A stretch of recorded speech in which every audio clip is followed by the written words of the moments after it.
ஒரு ஜனன ஜாதகத்தில் ஒரு ஜனன ஜாதகத்தில் ராகு கேது முக்கிய பங்கு வகிக்கிறார்கள். அதுதான் நமக்கு சஞ்சீத கர்மம். அதுதான் நம்ம டிஎன்ஏ பேட்டர்னேட். இது எல்லாமே ஒரு பிறப்பையும் ஒரு இறப்பையும் தீர்மானிப்பது ராகு கேதுவே. அதான் முன்ஜென்ம பிறவில செஞ்ச வினைகள் மட்டும் சஞ்சீத கர்மா. கர்மம். அந்த ராகு நின்ற கேது நின்ற ஒரு ஜனன ஜாதகத்தில் கேது நின்ற பாவகம், நம்ம லக்கணத்துக்கு அந்த கேது எத்தனாவது பாவகத்தில் நிற்குதோ அந்த பாவகத்தினுடைய தன்மை முன் ஜென்மத்தில் நாம் செய்ய தவறிய கடமை இந்த ஜென்மத்தில் அந்த பாவகத்தினுடைய வழியாக எந்த நன்மையும் நமக்கு நடக்காது.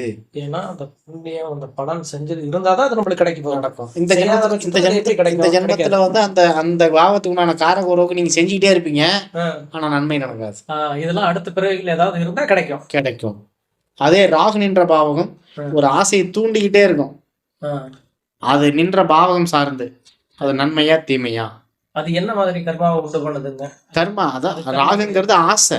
ஆசைதான் ராகு, அதான் மாயை.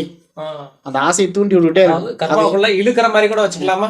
அதுதான் கர்மாவுக்குள்ள தள்ளும், அதான் ராகு. அந்த பாயிண்ட சொல்லுங்க. ஆசையை தூண்டக்கூடியது ராகு, ஆசையை அறுக்கக்கூடியது கேது. எனக்கு எதுவும் வேணாம்னு நினைக்க வைக்கிறது கேது, எனக்கு எல்லாம் வேணும்னு நினைக்க வைக்கிறது ராகு. தள்ளி விடுறது வந்து ராகு, கர்மாவில இருந்து வெளியே ரிலீஃப் பண்றது கேது. இதுதான் சார் மெயின் பாயிண்ட் இல்லையா? ஓகேங்களா? இப்ப இது வந்து பாத்தீங்கன்னா உங்களுக்கு 5ஆம் பாவத்துல ராகு நின்று தசை நடத்தும் பொழுது 5ஆம் பாவம் சார்ந்த அத்தனை விஷயத்தையும் உங்களுக்கு ஆசையை தூண்டிக்கிட்டே தான் இருக்கும். குழந்தைங்க மேல ஆசை, குழந்தை மேல ஆசை, காதல் மேல ஆசை, பேர் புகழ் மேல ஆசை, இதெல்லாம் தூண்டிக்கிட்டே இருக்கும். அது சுக்கரன் வீடா, ஹார்மோன் நல்லாவே தூண்டும். அது வேற 3ஆம் அதிபதியோட இணையதா, தைரிய வீரியத்தையும் வீரிய ஸ்தானத்தையும் நல்லாவே தூண்டும். எந்த கிரகத்தோட இணையதோ எந்த கிரகத்தின் வீட்டில் நிற்பதோ அந்த பாவம் சார்ந்த விஷயத்தை அந்த ராகு பண்ணிக்கிட்டே இருக்கும். பல மடங்கு. ராகுதான் மல்டி. மல்டின்னா பல. சொல்றது வீரியஸ்தானாதிபதியோட இணையறாரு இல்லையா அவரு, இதான் விஷயம். வீரியத்துக்கு இதுதான் சூரிய மகாதசை ராகுமூர்த்தி நடக்குது. பாத்தீங்களா? இதெல்லாம் புரிஞ்சுக்க நீங்களே. அவ்வளவுதான் சார். எந்த பாவம்சத்தில் நிற்கிறதோ ராகு தான் பிரம்மாண்டம். ராகு ஒரு விஷயத்தை எந்த கிரகத்தோட உனக்கு இந்த கோல் இது மேலதான் உனக்கு ஈடுபாடு, இதுதான் நீ செய்ய போற, இதான் நீ செஞ்சுட்டு இதுக்காக தான் அடைஞ்சிட்டு இருக்கிறத சொல்லிடலாம். ஆனா அந்த பர்டிகுலர் ராகுதசையே நடக்கணுமா, நடக்க தேவையில்லையா? நடக்கணும். ராகுதசையோ அப்படி நடக்கல, அடியில மறைஞ்சிருக்கும். அது வந்து அந்த எண்ணம் இருந்துகிட்டே இருக்கும்.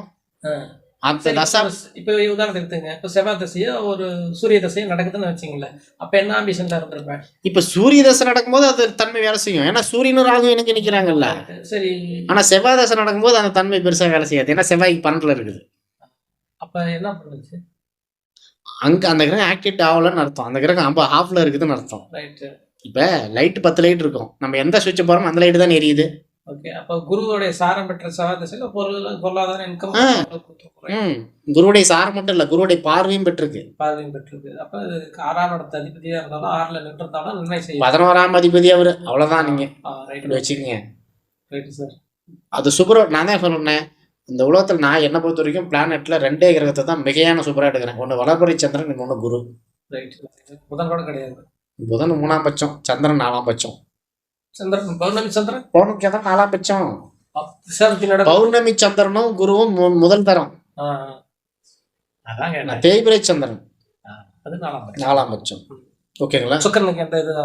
சுக்கரன் வந்து பாத்தீங்கன்னா நமக்கு அது ஒரு லக்கணத்தை பொறுத்து.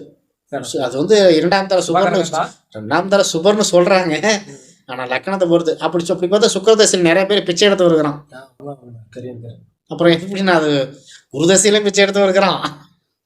ஓகேங்களா? லக்கணத்துக்கு பொறுத்து என்ன செய்வாங்க, அது லக்கணத்துக்கு பொறுத்து. ஆனா எப்படியா இருந்தாலும் குரு வந்து கெட்டு போன ஒரு மற்ற லக்கணத்துக்கு ஒரு சனி திசை கூட யோகமா அமையலாம். இந்த ஜெனரேஷன்ல, இந்த கலியுகத்துல ஒரு மனிதனை அதிகமா உயர்த்துவது சனியும் ராகுவுமே, வேற எதுவுமே கிடையாது. மற்ற பிளானட்லாம் அதுக்கு கீழே தான். குருதசையே வந்தாலும் 2ஆம் பட்சம் தான். இல்ல, உங்க லக்கணத்துக்கு குருதசை முதல் தரம். கலியுகத்துல வந்து பாத்தீங்கன்னா இன்னைக்கு நான் பார்த்த ஜாதகம் வரைக்கும் ஒருத்தர் மல்டி மில்லியனரா ஆகிறான்னா ராகு தசையிலையும், ஒருத்தன் ஓரளவுக்கு பேர் புகழ அந்த ஊர்ல 3 தலைக்கட்டுக்கு பணத்தை சேர்த்தனா அது சனி தசையிலுமா இருக்குது. ஆனா எல்லாருக்குமே ராகுதசை நன்மை செய்யறது இல்லை. ஆனா உங்களுக்கு ராகுதசை 2ஆம் பட்சம் நன்மை செய்யுது சுக்கரபுத்திக்கு அப்புறம். அவர் சொல்றது 18 வருஷம். இன்னைக்கு முகேஷ் அம்பானி மல்டி மில்லியனரா இருக்கிறான்னா ராகுதசையில. இப்பதான் அந்த குருதசை வந்திருக்கு. அதே மாதிரி தான் பில்கேட்ஸ் ராகுதசையில் தான் மல்டி மில்லியனர். ஜெயலலிதா அம்மா ராகுதேசியில் தான் கொடி கட்டி பிறந்தாங்க. இந்த மாதிரி இந்த ராகுங்கிறது தான் உலக அதே ராகுதேசியில் பிச்சை எடுத்தோனுங்கிறான். இப்போ எனக்கெல்லாம் ராகுதேச பணத்தையே கொடுக்கல, ஆனால் குடும்ப ரீதியான சிக்கலை கொடுத்து நிறைய அனுபவத்தை கொடுத்துச்சு. அது இன்னைக்கு எனக்கு நிறையா புண்ணியத்தை சேர்த்துக்கிட்டு இருக்குது. பாதகத்தில் குருநீத்தால தான் அந்த நண்பர்னாலே பாதகம் நடந்துச்சு அந்த அம்மாவுக்கு. அந்த அம்மா மிதல் லக்னம் தான், 2ல் சனி வக்கரம் அந்த அம்மாவுக்கு. அந்த அம்மாவும் சிம்மராசி மக நட்சத்திரம் தான். நீங்களும் அதே மிதல் லக்னம் தான், 2ல் சனி மக நட்சத்திரம் தான். ஆனால் ஏன் நீங்கள் ஜெயலலிதாவில் அந்த அம்மா மாசி மகம், நீங்கள் ஐப்பசி மகம்.